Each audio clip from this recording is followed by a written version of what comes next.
आज राज्यसभा में बीजेपी के जो एमपी हैं डॉक्टर सुमेर सिंह सोलंकी, उन्होंने एक महत्वपूर्ण विषय उठाया है। ये महत्वपूर्ण विषय ये है कि उन्होंने ये आरोप लगाया कि झारखंड समेत कई राज्यों में ऐसा हो रहा है कि आदिवासी महिलाओं से, बेटियों से शादी करके गैर आदिवासी लोग संपत्तियां खरीद रहे हैं, प्रॉपर्टी खरीद रहे हैं और उससे फिर वो लाभ कमा रहे हैं।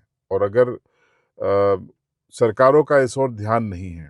पहले आपको ये वीडियो जो राज्यसभा में डॉक्टर सुमेर सिंह सोलंकी साहब ने मुद्दा उठाया, पहले वो सुना देता हूँ, सुनिए। धन्यवाद माननीय सभापति महोदय।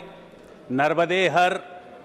माननीय सभापति महोदय, आज मैं सदन में देश के हमारे आदिवासी भाइयों और बहनों के जमीन से संबंधित महत्वपूर्ण मामले को सदन में उठाने के लिए खड़ा हुआ हूं।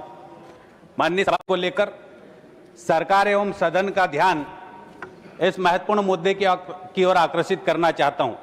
माननीय सभापति महोदय, आदिवासी समाज के लिए जमीन केवल संपत्ति नहीं है, बल्कि यह उनकी पहचान, यह उनकी संस्कृति और जीवन जीने का आधार है। माननीय सभापति महोदय, पूरे देश भर में कुछ गैर आदिवासी समाज के लोग हमारी आदिवासी बहनों के साथ, हमारी आदिवासी बेटियों के साथ विवाह करके उनके नाम से आदिवासी समाज के भाइयों और बहनों की जमीनें खरीदकर अकुत संपत्ति का निर्माण कर रहे हैं। माननीय सभापति महोदय, और इस संपत्ति का पैतृक संपत्ति घोषित करके धीरे धीरे इस संपत्ति को गैर जनजाति समाज के लोग गैर जनजाति समाज के लोग अपने नाम पे कर लेते हैं। माननीय सभापति महोदय, कुछ गैर आदिवासी व्यक्ति ये विवाह कर उन बेटियों के साथ धोखाधड़ी कर रहे हैं। विवाह के बाद आदिवासी महिला के नाम पर औने पौने दामों पर ये जमीन तो खरीदते हैं, लेकिन बाद में बड़ी रकम के साथ इस जमीन को अन्य लोगों को बेचने का भी काम कर रहे हैं। माननीय सभापति महोदय, हमारी बहन अगर उसकी मृत्यु हो जाती है तो ये संपत्ति जो है वो पैतृक संपत्ति घोषित कर दी जाती है, और इस पैतृक संपत्ति को घोषित करने के ऊपर रोक लगना चाहिए। माननीय सभापति महोदय, इससे आज धीरे धीरे आदिवासी समुदाय की जमीन गैर आदिवासियों के हाथों में जाने का खतरा बना हुआ है। माननीय सभापति महोदय, मैं एक महत्वपूर्ण बात भी ये कहना चाहता हूं कि कांग्रेस समर्थित सरकार के श्रेय से झारखंड जैसे राज्य में हजारों एकड़ जमीन गैर जनजाति भाइयों और बहनों के नाम से करने का भी खेल चल रहा है।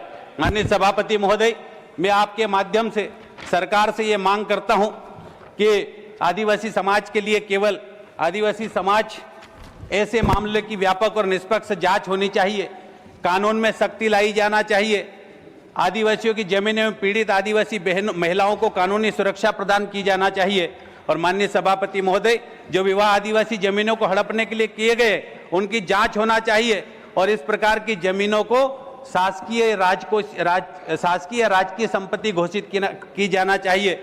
मैं केंद्र सरकार द्वारा राज्य सरकारों को भी इस प्रकार की धोखाधड़ी पर निगरानी रखने के लिए दिशा निर्देश देने का आग्रह करूंगा। नरोलिया जी, तो आपने सुना, ये मुद्दा जबरदस्त तरीके से डॉक्टर सुमेर सिंह सोलंकी ने उठाया है और केंद्र के साथ साथ राज्य सरकारों को भी कानून बनाने का उन्होंने आग्रह किया है। तो इसके बाद उन्होंने फिर से एक वीडियो जारी किया है, वो भी सुनिए। आज मेरे द्वारा राज्यसभा में शून्यकाल के दौरान देश के हमारे आदिवासी भाइयों और बहनों के संबंधित महत्वपूर्ण मुद्दे को उठाया गया, और यह मुद्दा है देश में कुछ गैर आदिवासी समाज के लोग हमारी आदिवासी बेटियों के साथ विवाह करने के बाद, शादी करने के बाद उनके नाम से आदिवासी भाइयों और बहनों की जमीन खरीदते हैं, उनकी जमीनों को हड़पने का काम कर रहे हैं। और ये शादी दाम्पत्य जीवन के लिए कानूनन स्वीकार्य है, लेकिन अगर उनके इरादे जमीनें हड़पने का है तो ये ठीक नहीं है। इस पूरे विषय पर मैंने सदन के माध्यम से केंद्र सरकार से यह आग्रह किया है कि कड़े कानूनों का प्रावधान होना चाहिए, और इस प्रकार की जमीनों की रजिस्ट्रियां रद्द होना चाहिए, और इस प्रकार की जमीनों को राजसात करने की कार्रवाई भी होना चाहिए, और भविष्य में ऐसी घटनाएं पूरे देश भर में नहीं हो। इसलिए मैंने कड़े कानून के प्रावधान की मांग की है। तो डॉक्टर सुमेर सिंह सोलंकी ने राज्यसभा में जो मुद्दा उठाया उस पर आपकी क्या राय है, कमेंट में जरूर बताइएगा और इस वीडियो को शेयर कीजिए और चैनल पर नए हैं तो सब्सक्राइब जरूर कीजिएगा।